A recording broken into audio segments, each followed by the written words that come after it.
Hey, welcome to Cyber Talk with Bob and Chris. This week we got a special feature for everyone. Randy Randy Bryan from a security company down in Texas is going to share some interesting insight that happened over the past couple of weeks with some of the clients and some of the tools that he's using, and just figured we'd kick that off. Yeah, So, great to be here. Great for having me. Thanks for having me on the show. no, Thanks, thanks. Sean. So you want me to start off by telling what happened, or Uh, we can jump right into that. Just to prep it up. Actually, why don't you just tell the story and Tell the story. We'll go from there. well, short story long. We had a company, a client of ours.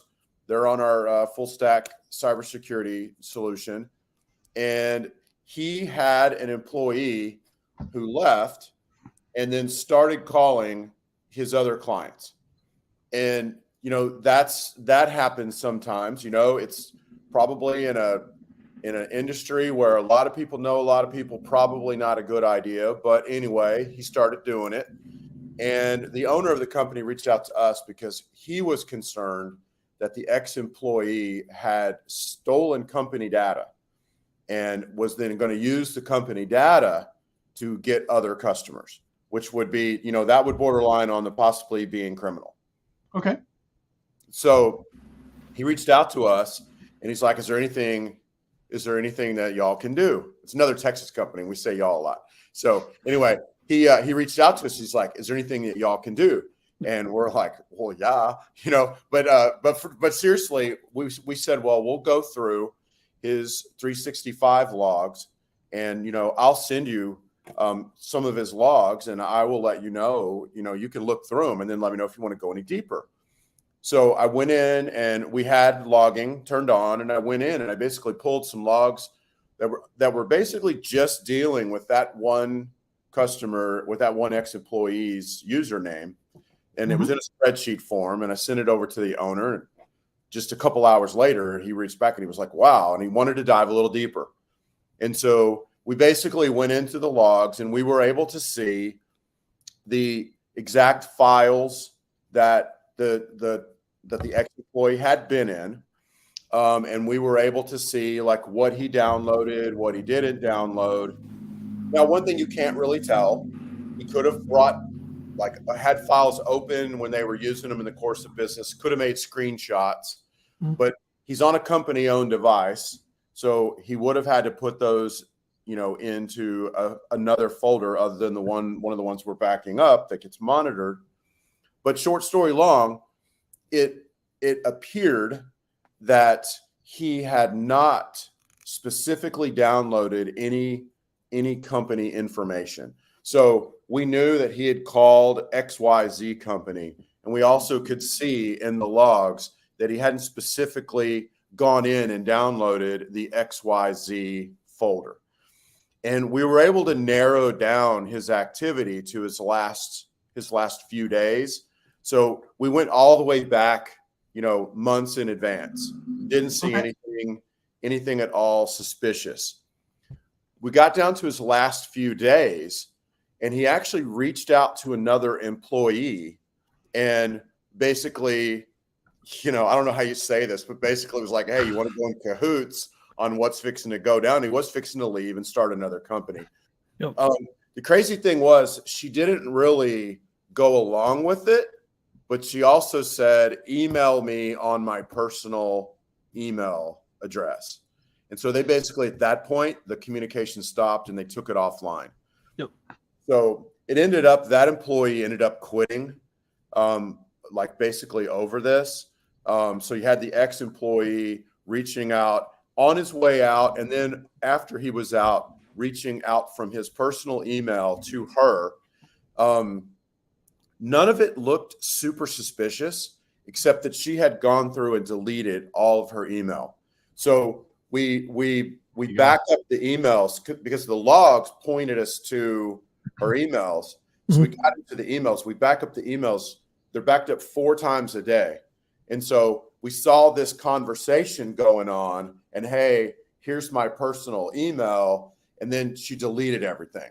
And so then after that point, her entire email was she had basically cleaned everything out. And so that was enough for her to end up quitting because it looked very, very suspicious, But at the end of the day, my customer had peace of mind. Sometimes people are going to do that. And really, if he wanted to start his own business, this customer would have been like, hey, go start your own business. It's all good. It didn't have to be this negative interaction or whatever. But at the end of the day, he had peace of mind knowing we knew exactly what the other guy did. And we knew that it looked like he didn't break laws. It appeared that, he was just kind of trying to steal customers, basically, if you will. So that's kind of the gist of it. So there's a lot to unpack on what you just said, because a lot of people could be listening to this call and saying, "Oh, this is great. If I have an Office 360, if I'm using my Office 365, I've got all this logging features, and I can just ask my IT guys to go look at it whenever something happens." And from what I'm hearing, it sounds like you've got a lot of advanced Office 365 features which aren't in the standard package, but it also sounds like you have some additional things built into your advanced security stack that really helps set your customer at ease. Yes. Yeah. Some of this stuff is not turned on by default in 365, and it's something that you ought to have turned on for sure. Would be at least the basic logging, where it's keeping, I think it's 90 days, where it keeps 90 days of everything. Yeah. I think Chris, we talked about this in the green room a little bit. I think Chris knows more about that. But it's definitely something that you want to have turned on. And then another thing customers never think about is backing up their 365. But this particular case, this is one of the reasons why you want to. You had an employee go in, obviously they were planning something, turns out probably wasn't illegal, but, it doesn't shed a good light on an existing employee to be planning something with an ex-employee, which went in and deleted everything. What if you had an employee that was upset at you or, was just super passive aggressive and mad at the world? It was like, okay, I quit. I'm going to delete everything, empty out my recycle bin, and then leave. So I got stories like this too. To your point, one of the things you have to do in 365, we had somebody that had an incident come to us. They didn't have audit logging turned on, and this is kind of what Randy's talking about. If that's not turned on, when you turn it on, the only thing you're going to get is logins for the last 7 days. So and if your tenant is too old, that means you've had Microsoft 365 for like a while. It's probably not enabled, so it's something you want to go enable. But we had a customer where they had somebody in their AP department nuke their entire AP shared mailbox. Oops. Now we were backing it up, same as you, but we had to restore it, and it's just like it was thousands of emails that they didn't take some of that information out. And to your point, like, first of all, that was a little bit more detrimental just because it wasn't just one person's email. This is actually affecting like an entire department. But like, yeah, it's something that happens a little bit too often. One thing that I think, to your point too, is cloud gives us this logging, this ability to view like who has access to files, download, and stuff like that. When it's on premise, that's a much more difficult situation to deal with. Like, you could see in 365 when somebody deletes a file, you can see that. But like in a Windows server, like let's say you're doing server on site, like if somebody just copies a file, unless they move it, it doesn't actually get recorded right. Mm-hmm. So you could copy a bunch of files and people won't even know. So, and that's all the added benefits of people that of pushing stuff out to the cloud services now, because we're getting all this additional logging, tracking, and other things that are going on. I got a call. I got a 911 call Saturday morning from one of our clients that accidentally deleted the top level client folder, and oops. Yeah, so we were able to easily get it back, but he's like, I hit the wrong button. He actually moved it someplace else, but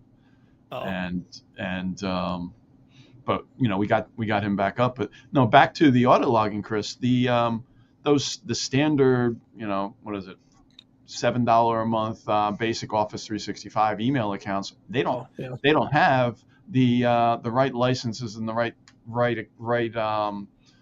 Microsoft features, that we can even enable the 30 days or 90 days logging. Yeah, it's kind of I guess it's a paywall situation. I guess you want to call it that, but I mean, Yeah. you're going to get what you pay for. So if you're paying for the extra security, if you go up to like in 365, obviously if you go up to business premium or above, then you're paying for that extra security and you get access to a lot of that stuff. So Randy also made a comment about the way that they back up their client data. Most backup systems are typically maybe once a day. Yeah. It sounded like you were going above and beyond that. Yeah, this particular software you use does it 4 times a day, and which really, if you look at it, that's every 6 hours. So it really happens once during the business day, and then once at night. I mean, there are 4 total, but hardly anybody's doing anything between 5 p.m. and 9 a.m. the next day. So you basically get 1 snapshot during the day, and then 1 after hours. But you get 3 after hours. But you know what I'm saying. It's also funny because like a lot of people don't understand this, but cloud services, they rate limit how much you can back up. That's why, like, to your point, it's usually 1 or like up to like 4 or 5 times a day. You can't do hourly because they won't let you. Like Microsoft and Google both limit like how much data you can pull out. Right. So that's why these services. That's why when you do like go to one of these services, you can't have hourly backups. That's one of the downsides. But honestly, are you missing much in 6 hours? Probably not. One of the things you mentioned is a notification when files are deleted, and you do get a trigger in Office in 365. You get a trigger when I think it's 11 files or 12 files get deleted. Yep. And on one hand, so we see all these notifications. They come across that actually is an elevated notification when there's like, I think it's 11 or 12 files get deleted. On one hand, that's like not a big deal because we know we're backing everything up. But on the other hand, if you start getting email after email after email after email that says 11 files were deleted, 11 more were deleted, 11 more were deleted, then you're potentially could be watching an employee, Well, if you're lucky, it's an employee. It could be a bad guy. Well, another reason for notifications too is you can do it. You can make custom notifications, especially depending on what software you're using, for like mailbox rules. And one of the key metrics that you'll see in like a account takeover is they'll start making mailbox rules. So if you say, "Hey, trigger an alert if there's more than like 2 or 3 mailbox rules made within a 24-hour period," that can say, "Hey, this account has been compromised," even if you've seen the other logs, or maybe it doesn't look compromised, it hasn't been alerted for that, but that inbox rule could at least point you to the direction that, hey, you know what? Maybe we should look at this. Yep. Because that's not normal for people to make 3, 4, 5 inbox rules usually in a day. Like that's a little bit abnormal. In the worst case scenario, you look at it, and if it's legit, it's legit, and if it's not, you obviously take action. So it's amazing what you can do now with like just logging and the ability to do like automation. It is. It really is.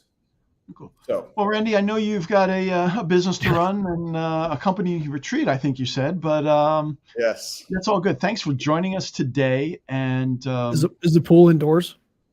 The pool is outdoors, but we're in Texas, and it's been like 85 degrees. So okay, all right. Well, some places in Texas weren't that warm a couple of weeks ago, so you got to wonder about that.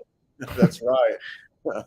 There you go. That's good. Well, guys, if you are in Texas, or you're in New Jersey or Minnesota or anywhere else in between, comment on Michigan. That's right. I don't know why that was a previous call.